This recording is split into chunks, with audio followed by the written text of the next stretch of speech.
Bonjour à tous, heureux de vous retrouver pour ce numéro d'octobre de Mac 360, le magazine de la CFE-CGC. Au sommaire ce mois-ci, nous vous dirons tout sur les premières élections professionnelles dans les très petites entreprises. Nous répondrons également à vos questions en matière de droit du travail sur la rupture conventionnelle.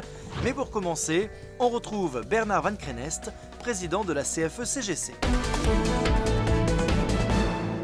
Le 12 septembre dernier, la CFE-CGC faisait sa rentrée sociale, l'occasion pour nous de demander à son président, Bernard Van Krenest, dans quel état d'esprit s'inscrit la Confédération pour les mois à venir. Cette rentrée sociale est décisive puisque d'ici à la fin de l'année, nous connaissons la gravité de la situation économique et sociale et nous devons, à l'instar de ce que nous avons fait dans les entreprises, en particulier cette année avec Sevelnor et Air France, démontrer qu'on est capable de prendre en compte la situation économique et sociale, l'intérêt des entreprises et l'intérêt des salariés. Pour cela, il faut un choc de compétitivité qui crée un choc de confiance pour accompagner nos négociations.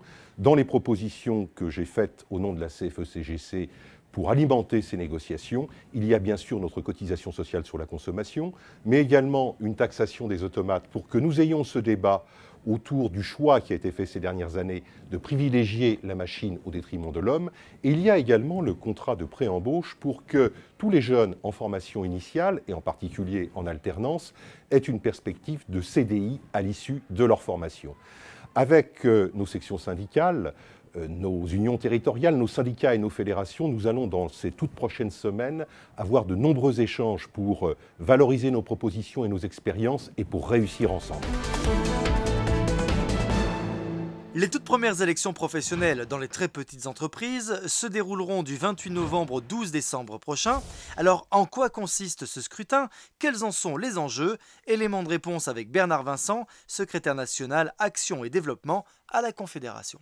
Une TPE, c'est une très petite entreprise composée de moins de 11 salariés. Alors, ce sont les salariés de ces très petites entreprises qui votent dans deux collèges, le collège non cadre et le collège cadre. Il n'y aura pas de candidat déclaré, ce sera les organisations syndicales et plus particulièrement la CFE-CGC qui présentera son logo dont les salariés auront à voter sur logo, donc sur sigle. Alors nous votons donc par correspondance et nous votons aussi par Internet du 28 novembre au 12 décembre.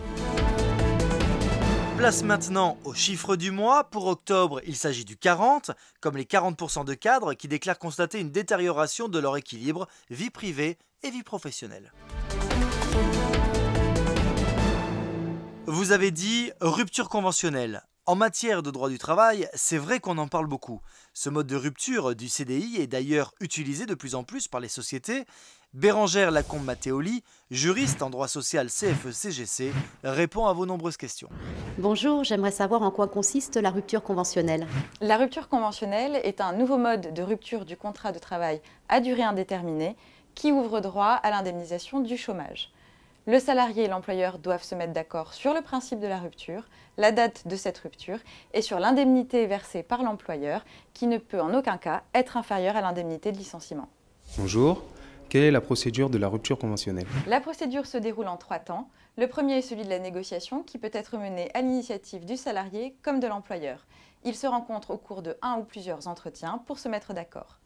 Une fois la convention de rupture signée, un délai de 15 jours de rétractation s'ouvre, au cours duquel chaque partie peut revenir sur son accord et mettre un terme à la procédure. Une fois ce délai passé, il faut encore demander l'homologation de la convention à l'administration du travail qui dispose d'un délai de 15 jours pour se prononcer. Sur quel point de la rupture conventionnelle faut-il être vigilant? Pour être sûr d'obtenir l'homologation, il faut bien respecter les délais de rétractation et d'homologation. Pour cela, mieux vaut prévoir des délais plus larges que ceux prévus par la loi. Si l'employeur propose une rupture conventionnelle pour motif économique, il est déconseillé aux salariés de l'accepter. En effet, le licenciement économique lui ouvre des droits que ne lui ouvre pas la rupture conventionnelle. Et avant de vous quitter, je vous rappelle les élections professionnelles dans les très petites entreprises qui se dérouleront du 28 novembre au 12 décembre prochain. À noter également, la CFE-CGC est partenaire de l'opération J'aime ma boîte, l'occasion le 18 octobre de redécouvrir ses collègues au travail. Voilà, c'est déjà la fin de Mac 360 d'octobre. On se retrouve bien sûr le mois prochain. Mais d'ici là, n'hésitez pas à nous laisser tous vos messages ou bien vos questions à l'adresse qui s'inscrit sur votre écran, mag360@cfecgc.fr. Rendez-vous le mois prochain. Salut!